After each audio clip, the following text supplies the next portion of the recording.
Okay guys, आज हम range rover 3 litre की डीज़ल की फ्रंट टाइमिंग बेल्ट करेंगे।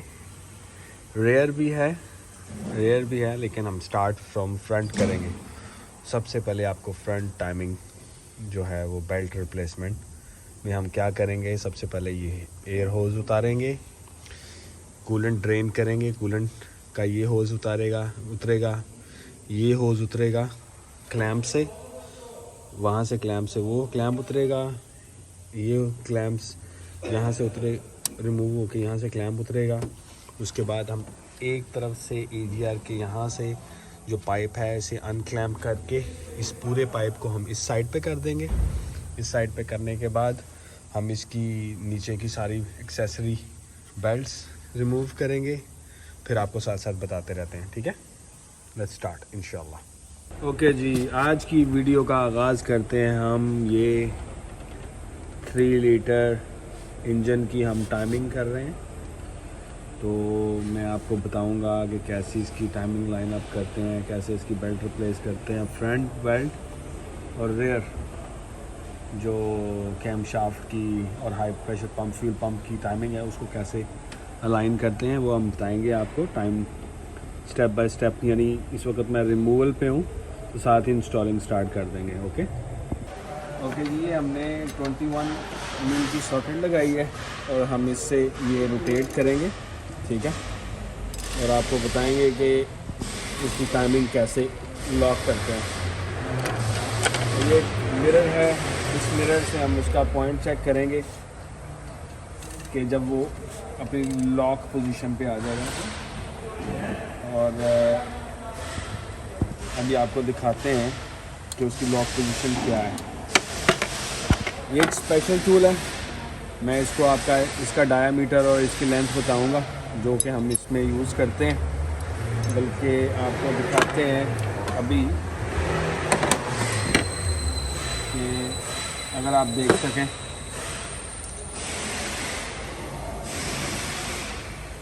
इस होल के अंदर, अदरवाइज़ आपको बाद में इसको मैं डिटेल में बताता हूँ आपको। ये पिन हमने अंदर डाली है इसके, और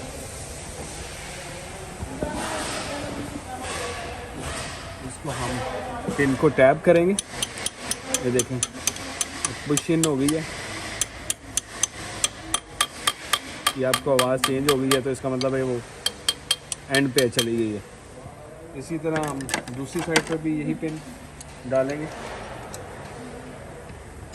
इस साइड का थोड़ा सा होता है, टैबिंग का प्रॉब्लम होता है। और दूसरा ये देखें कि ये जो आपकी क्रैंक है, ये देखें जी, अब ये हमने आपको कट नज़र आ रहा होगा, ये अलाइन कर दिया है। इधर से ये पिन बैठा दिया हमने, इस तरफ से ये पिन बैठा दिया है। अब हम इनको लूज़ करेंगे 2 टर्न्स, इधर से भी और उधर से भी। इसको लूज़ करने के बाद हम ये एडजस्टर को 17 का ये लूज़ करेंगे और टाइमिंग बेल्ट निकाल लेंगे। ठीक है, ये अब हमने लूज़ कर लिए हैं। ठीक है, 2 टर्न, ओके, लूज़ कर लिए हैं हमने दोनों तरफ से। अब हम टाइमिंग का लूज़ करेंगे 17 से।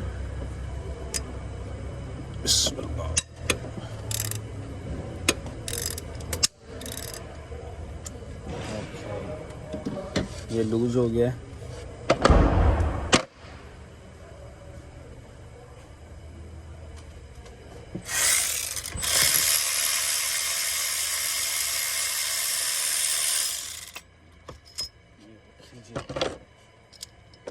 ये लूज़ हो गया है और ये हमने बेल्ट उतारी।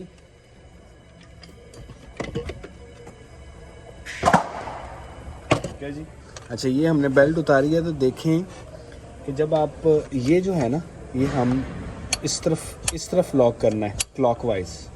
ठीक है, इसी तरह ये भी क्लॉकवाइज। ओके, अच्छा गाइस, देखो कि मैंने रिमूव कर लिया। ये मैंने 13 के नट जो हैं वो भी लूज़ किए हैं। ठीक है, ये आपने बिल्कुल ऐसे रखनी है, इस तरफ पुली करनी है, ठीक है। इसी तरह इसका भी ये है कि मैंने बोल्ट लूज़ किए हैं, इसको इस तरफ रखे रखना है, ठीक है। ये पिन्ने जो हैं उसमें जाती हैं, इसके आगे सामने एक गाइड बना हुआ है, देखो ये इस तरह रहेगी, ठीक है, और ये इस तरफ आएगी, यानी ये वी शेप बना हुआ है। अब नीचे से वी बनाओ तो वी शेप में, यानी ये इधर पिन लगेगी, ये इधर लगेगी।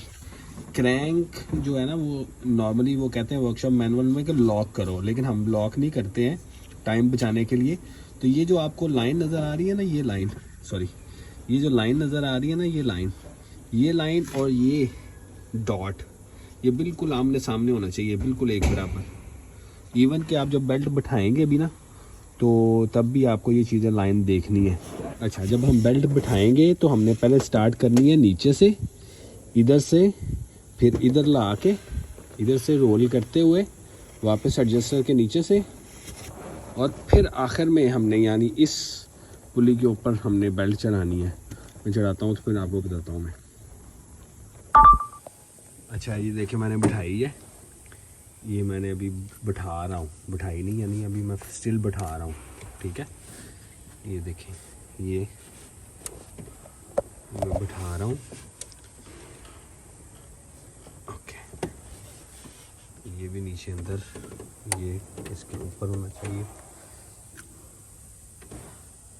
ओके। ये देखें ये इसके ऊपर थोड़ा सा स्लाइड बाहर की तरफ, ओके, ठीक है। ये देखें लूज़ है, ओके। ये डायरेक्शन इसकी इस तरफ होनी चाहिए, रोटेशन की डायरेक्शन जो है ना, ये देखें direction of rotation this way. तो ये मैंने इसके ऊपर लगा दिया है। ये जो देखें बोल्ट ये बिल्कुल एंड पे थे, हल्का सा वापस हुआ है ताकि ये अलाइन हो जाए, ठीक है। अब सबसे पहले जो है ना, ये हम इसको लॉक करने का मैं आपको तरीका बताऊंगा, फिर उसके बाद जो है ना हम ये अपर पुलिस लॉक करेंगे, ओके। तो मैं इसका टॉर्क भी बताता हूँ आपको। ये देखें जी, मैंने ये एलन की डाली है इसमें,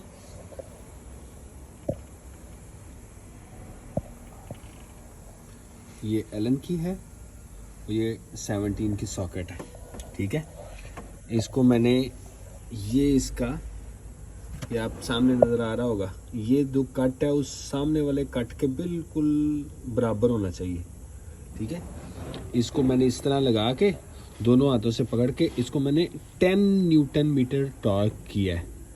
अब इसको टॉर्क हो गया ये 10, तो अब इसको मैं क्या करूँगा कि आराम से ये रिमूव करके, अब मैंने क्या है कि इसको 65 डिग्री और टॉर्क देना है, मैंने टाइट करना है। अब 65 डिग्री यानी यहाँ पे आप एक निशान लगा लें, यहाँ पे लगा लें, और अपने हिसाब से इसको आप फिर 65 कर लें, ठीक है। मैं अभी ये करके तो फिर आपको बताता हूँ, और मैं ये आपको ये निशान भी दिखाता हूँ कि ये मूव नहीं होना चाहिए। ये देखें जी, ये अब मैंने इसको, ये कट पे ही है, और इसको मैंने यहाँ पे निशान लगाया था, यहाँ पे 90 डिग्री बनता है, और मैंने इसको 65, सॉरी देखें यहाँ पे बनता है, यहाँ पे मैंने निशान लगाया था पहला ये कट के साथ, तो ये 90 डिग्री बनता था। तो मैंने क्या किया है कि इसको टॉर्क करके ऑलमोस्ट जो है वो 65 डिग्री मैनुअल तरीके से इसको 65 डिग्री टॉर्क किया है, और मैं ये ओके हो गया। और ये देखें इसका कट भी आपको साफ नज़र आ रहा है। तो अब ये जो है ऊपर वाले जो सॉकेट्स हैं, इनको हम करेंगे 23 न्यूटन मीटर टॉर्क, ठीक है। ये बिल्कुल फ्री है। अब इसको मैं 23 न्यूटन मीटर टॉर्क करूँगा, ठीक है। ओके जी, all done, timing is set. अब जो है वो जो इसका पीछे जो डीज़ल पंप है उसकी टाइमिंग जो है वो हमने अब जो है वो इसी पुली के साथ अलाइन होगी, तो ये लॉक ही रहेगी, ओके। और ये फिर मैं ऊपर से कॉल पैनल ट्रिम्स निकालता हूँ, वाइपर्स दोनों उठाने हैं, और ये जो बार है इसके 8 बोल्ट्स हैं, दो अंदर, दो इधर, 8 बोल्ट हैं इसके 13 के, और वो 15 के जो है वो वाइपर आर्म्स के बोल्ट्स हैं, वो बड़ा इजीली निकल आता है। वो मैं अभी आपको बताता हूँ कैसे इजीली निकल आता है। ये देखें मैंने अभी बोल्ट निकाला है। तो अब यहाँ से जो है ना आर्म को प्रेस करना है, ठीक है। प्रेस करने के बाद यहाँ पर प्रेस करेंगे और पीछे से यानी नीचे से पुल करेंगे, ये निकल आएगा आर्म। इट्स वेरी इजी एक मॉर्निंग के लिए यूज़ करने के लिए, ठीक है। ओके जी, अब मैंने ये देखें इसका ये टाइमिंग कवर है, ये निकाल दिया पीछे से। और अब ऐसे है कि मैं इसको, ये देखिए सिर्फ हमने यहाँ से लॉक की है और इधर से मैंने कोई लॉक नहीं की, ठीक है। अब मैं क्या करूँगा कि अब मैं इसको, इस बेल्ट को यहाँ से, ये बेल्ट है, इसको मैं ब्लेड से काट दूँगा, ठीक है। ये बेल्ट मैं ब्लेड से काट दूँगा। काटने के बाद इसका जो नई बेल्ट चढ़ाएंगे ना उसके ऊपर मार्किंग है, मैं तो आपको दिखाता हूँ। इसको काटने के बाद आपको दिखाता हूँ। ये देखें जी, मैंने इस ब्लेड से जो है इसको काट दिया है, बेल्ट उतार दी है। अब इसका जो एडजस्टर है वो मैं इसको 10 के स्पैनर से, जो लंबे वाले स्पैनर से ये है कि मैं उसे खोलूँगा फिर मैं आपको दिखाता हूँ। ये देखें जनाब, मैंने ये अब निकाल लिया। अच्छा, ये आपने याद रखना है जब आपने ये वापस लगाना है ना, तो ये जो एक लूप है ना इसका, ये अंदर उसकी बैठता है, उसके एक कट है, स्पेशली उसके कवर में जो है ना, रेयर टाइमिंग बेल्ट के कवर में ये एक जो आप देख रहे हैं ये कट बना होता है। उस कट में वो इस तरह जाता है और ये फिर जो है वो उस कट के अंदर बैठता है जाके, ये लूप अंदर जाके बैठती है। तो ये 10 का है। अच्छा, मैं तो इसी से इसे ओपन करता हूँ और इसी से क्लोज़ करता हूँ। इसका टॉर्क इसलिए नहीं करता, वैसे तो इसका 22 to 25 न्यूटन मीटर टॉर्क है, 22 न्यूटन मीटर टॉर्क है, लेकिन मैं इससे टाइट करता हूँ क्योंकि वहाँ पे टॉर्क रेंज की जगह नहीं बनती। तो अब हम जो है ये जो आपको नज़र आ रहा होगा, शायद मैं एक मिनट दिखाता हूँ। ये जो पुली है ना, ये वाली पुली, ये मेरे इस फिंगर के नीचे जो है ये पुली और ये पुली, इसकी हमने अब टाइमिंग बिठानी है। अब टाइमिंग क्या मैं आपको बताता हूँ। ये देखें, एक इसका ये बेल्ट के ऊपर निशान है और एक ये निशान है, यानी ये ऐसे बैठेगा। पुली के ऊपर इस तरह एक कट है, ठीक है। ये पुली तो मार्क है, टाइम्ड है, मैंने इसे आगे से लॉक किया हुआ है तो ये यहीं पर रहेगी। लेकिन ये जो पंप है ना, ये पंप जो है वो आगे पीछे हो जाता है, तो इसके लिए 24 का स्पैनर लेके इसको इसमें डाल के 24 के स्पैनर के साथ इसको राइट और लेफ़्ट टर्न करना है अंटिल के ये हत्ता के ये जो निशान है ना वो ऊपर आए, और ये फिर इसके साथ लगाना है, यानी बेल्ट का निशान इसके साथ आना चाहिए, इसके सामने, और इस दूसरी तरफ से इसके सामने आना चाहिए। ये स्पेशल टूल भूल जाएं, ठीक है।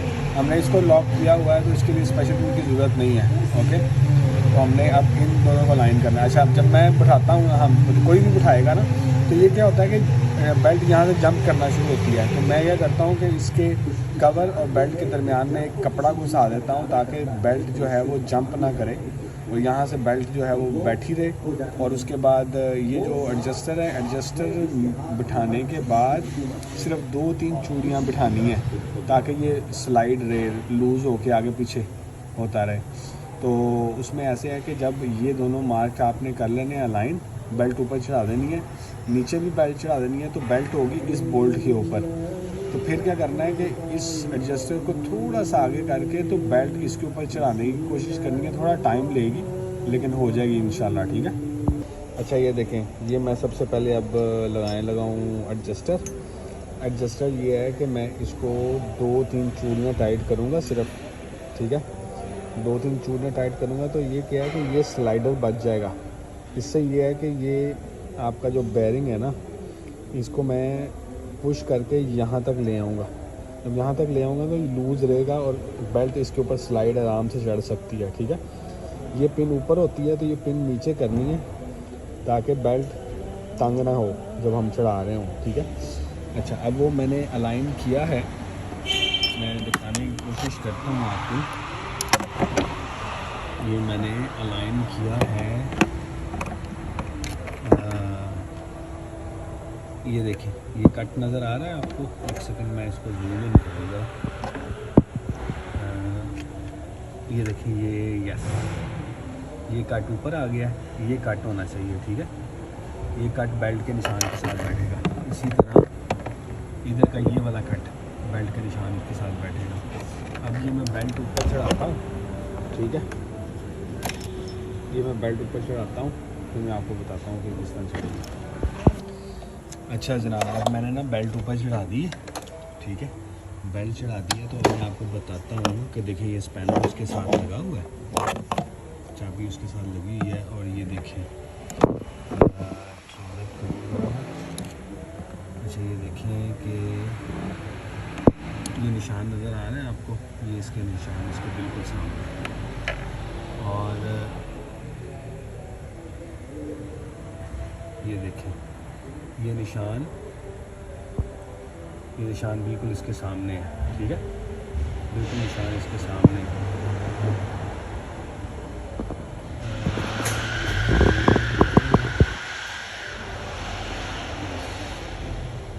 बिल्कुल इसके सामने। अच्छा, अब आपने क्या करना है कि देखें कि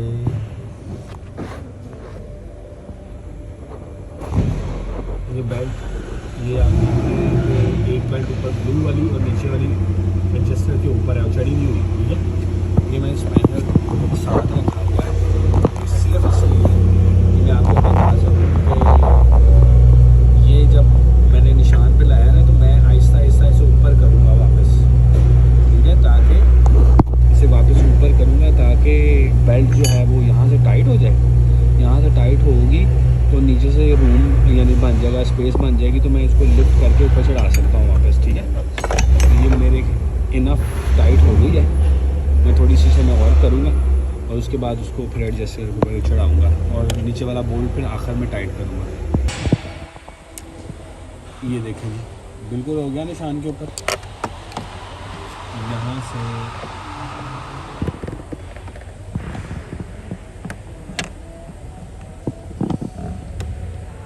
ये देखें जी, हो गया निशान के, बिल्कुल निशान पे है।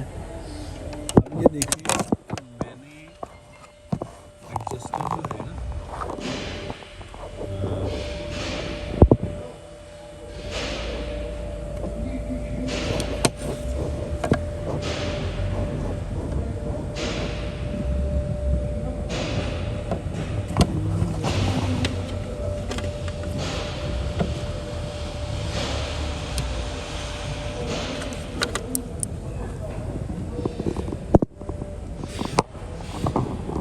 ये देखें जी, ये आप देख रहे हैं, ये मैंने बोल्ट अभी लूज़ ही था, पिन भी बीच में लगी हुई है। अब मैं ये बोल्ट टाइट करूँगा, ठीक है। एडजस्टर का बोल्ट टाइट करूँगा, टाइट करने के बाद तो फिर मैं आखिर में पिन निकालूँगा, ठीक है। मैंने ये टॉक कर दिया है, ये देखें कितनी लूज़ है बेल्ट इस वक्त। अब मैं ये जो है ना वो पिन निकालने लगा हूँ, तो इसमें ज़रा स्पेस कम होती है और वीडियो के साथ थोड़ा सा मसला हो सकता है, तो इसलिए थोड़ा सा ज़ोर लगाना पड़ेगा। और ये अल्हम्दुलिल्लाह ये ऑलमोस्ट जो है ना वो ये मैंने पिन निकाल दी है, ठीक है। और पिन निकाल दिया मैंने, और ये देखेंगे आप, अब तो ओके हो गया काम अल्हम्दुलिल्लाह, ये डन हो गया। अब ये जो है वो मैं इसको कवर लगाऊंगा। कवर लगाने के बाद ये कवर पड़ा है और कवर लगा। अच्छा ये देखें, हमने अब ये कवर इंस्टॉल कर दिया है, ठीक है। इसके सारे बोल्ट लगा लिए हैं, पाइप इंस्टॉल कर दिए हैं, ये वाले वैक्यूम के पाइप लगा दिए हैं, ठीक है। वैक्यूम सारे होजेस लगा दिए हैं। होजेस लगाने के बाद ये देखें, ये पाइप हमने निकाला था, ये बहुत ज़रूरी है, यानी आपको बड़ी आसानी हो जाती है ये कूलेंट का पाइप निकालने से ना। ये भी कूलेंट का पाइप निकाला था हमने, ये सारे कूलेंट के पाइप लगा दिए हैं, सारी बेल्ट्स बिठा दी हैं पुलियों के साथ साथ। अगर आपको इसकी डायरेक्शन चाहिए पुलियों की, बेल्ट की, या कूलेंट ड्रेन एंड रीफिल का जो आपको चाहिए, वो भी इंशाल्लाह आपको मैं नेक्स्ट वीडियो में बताऊंगा। अपने कमेंट्स में बताइएगा मुझे। तो अब हम इस गाड़ी को स्टार्ट करते हैं। देखिए जी, गाड़ी अल्हम्दुलिल्लाह स्टार्ट हो गई है और मैंने इसका ऑयल सर्विस भी किया था, तो अब इंशाल्लाह जो है वो गाड़ी के बाकी सारे पार्ट लगा के उसको एक थोड़ा सा रोटेस्ट करके वेरीफाई करते हैं कहीं से कोई प्रॉब्लम तो नहीं है। इंशाल्लाह चेक करके आगे बताते हैं। ये रेडी हो गई है, अब हम इसे वॉश करेंगे।